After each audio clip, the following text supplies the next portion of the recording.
Buh. Sila'y balay oh. Oh, simple lang kayong balay.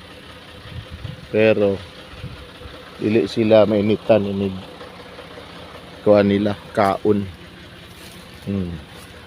Pila ka bukba ka? 1, 2, 3, 4, 5, 6. Unom ka mga holy cow. Mga calves. Mga dumalaga o mga ulitaw. Naaday laki. Sa inyong gikaon. Ni Pierre gihapon. Sa inyong gikaon. Ano siya? Mga laki. Mga laki di ay gaw. Ayan.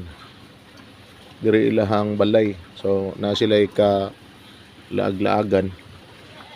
Unya, silingan sila diri sa kanding.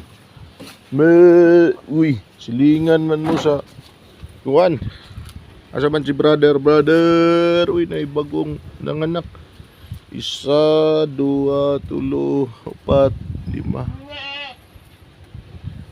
Anong 7, 8 siyam? Tama ba ko?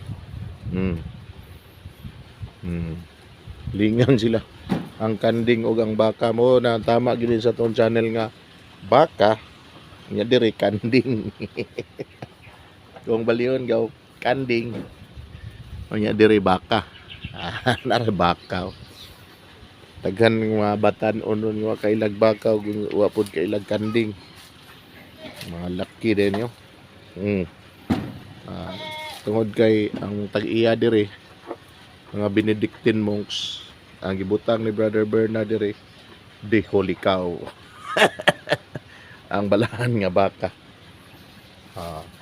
Tapos ang gigamit nga pakan-anan kana lang plastic nga drum na gitunga nga diri butang ang pagkaon nga ni Pierre. Yan, klase-klase nga mga sagbot mix para dili mausik.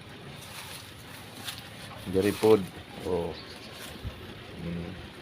wala like ko kaning diri banda walay salog ang yuta, direct sa yuta ang lahang baka. Pero didto nga side natoy salog mo ni calves section.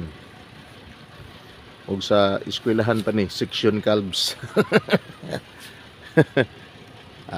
Ang namoy time pabisita mo diri sa Benedictine Monastery sa Digos City, Davao del Sur, part sa Mindanao para makakita mo og baka og kanding nagsilingan